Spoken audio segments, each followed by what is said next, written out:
साथियों, एक बार फिर आपकी अपने YouTube चैनल में आप सभी का स्वागत है। आज हम आपको बताएंगे कि प्रस्तावना कौशल का मतलब क्या है और किस तरह से हम प्रस्तावना कौशल को फाइल में बना सकते हैं। सबसे पहले जानेंगे हम प्रस्तावना कौशल का मतलब क्या होता है। जैसे कि शिक्षक पाठ पढ़ाने से पूर्व विद्यार्थियों का स्थान पाठ की ओर आकर्षित करने के लिए तथा अज्ञात विषय वस्तु को छात्रों के पूर्व ज्ञान से जोड़ने के लिए उसके द्वारा जो भी क्रियाकलाप यानी पढ़ाने से संबंधित जो भी क्रियाकलाप किया जाता है वही प्रस्तावना होता है।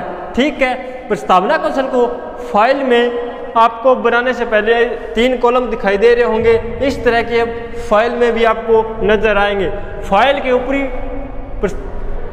ऊपरी हिस्से में आपको फाइल की बोर्ड एंट्री दिखाई दे रही होगी। जैसे कि फाइल में बोर्ड एंट्री किस प्रकार से करते हैं, सबसे पहले आपको दिनांक दिखाई दे रही होगी। दिनांक जिस दिन आपका प्रेजेंटेशन देना होता है उस दिन की आप दिनांक डाल देनी होती है। ठीक है, और विषय आपकी स्वेच्छा अनुसार जो भी आपने बीएड में चुना है, जैसे किसी का हिंदी, अंग्रेजी, संस्कृत, सामाजिक विज्ञान जो भी है वो अपना विषय डाल देना होता है।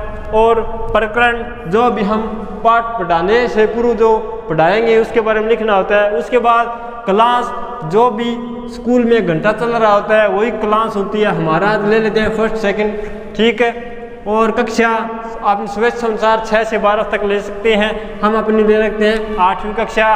और समयावधि का इसमें बहुत विशेष ध्यान रखना होता है। सूक्ष्म शिक्षण में समयावधि 5 से 7 मिनट ही होती है। ठीक है, इस प्रकार प्रस्तावना कौशल में प्रकरण अंतिम में लिखना होता है, वो भी एक उद्देश्य कथन के साथ। उद्देश्य कथन हम अंतिम में बताएंगे कि किस तरह से उद्देश्य कथन बोलना है। ठीक है, फाइल में आपको फाइल की बोर्ड एंट्री करने के पश्चात आपको 3 कॉलम दिखाई दे रहे होंगे। ठीक है, इन कॉलमों में सबसे पहले सूक्ष्म शिक्षण में हमारा जो प्रकरण होता है वही क्या रहता है, हमारा शिक्षण बिंदु रहता है। ठीक, इस तरफ आप सेकंड कॉलम दिखाई दे रहा होगा कि छात्र अध्यापक या फिर छात्र अध्यापिका क्रिया। इसके अंदर वो प्रश्न समाहित किए जाते हैं जो आपने छात्र से पूर्व ज्ञान से पूछे हैं। जैसे कि आपने कोई प्रश्न किया है पूर्व ज्ञान से संबंधित, वो यहाँ पे आएगा। ठीक, यहाँ पे आना है छात्र द्वारा जो भी पूर्व ज्ञान से संबंधित आपने प्रश्न पूछा है उनका आंसर किस रूप में आएगा। देखना, आपने कोई भी यहाँ से प्रश्न किया है, यहाँ पर एंड होता है तो इसका आंसर यहाँ पे आएगा।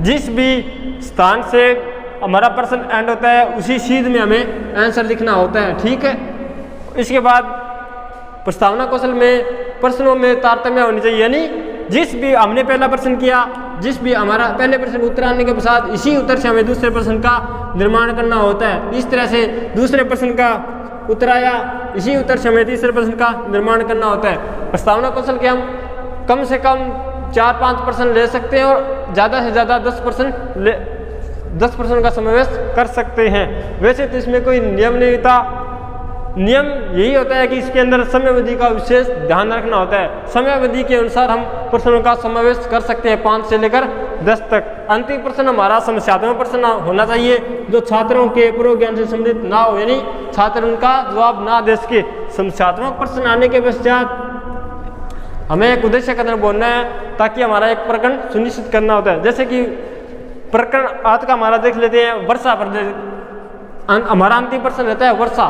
छात्रों से प्रश्न करेंगे वर्षा के बारे में आप क्या जानते हैं। अगर छात्रों ने उत्तर नहीं दिया तो हमारा समस्यात्मक प्रश्न रहता है, तो आप किस तरह से बोलोगे उद्देश्य कथन कि अच्छा बच्चों, आज हम वर्षा के बारे में विस्तार पूर्वक से अध्ययन करेंगे। ऐसा बोलने के बाद आप प्रकरण को लिखना है वर्षा, और वर्षा लिखने के बाद उसको अंडरलाइन करना होता है। ठीक, इस तरह से अंडरलाइन करना अनिवार्य होता है। इसी के साथ हमारा ये लेसन प्रस्तावना कौशल को हम संपूर्ण बना सकते हैं। और भी विस्तृत जानकारी के लिए हमारे YouTube चैनल की प्ले लिस्ट में जाकर देख सकते हैं। वहाँ पर आपको सूक्ष्म शिक्षण से संबंधित संपूर्ण जानकारी मिलेगी। वहाँ पर आपको अलग अलग विषय के अलग अलग प्रकरण पर अलग अलग कौशल पर वीडियो बनाए हुए हैं। ठीक।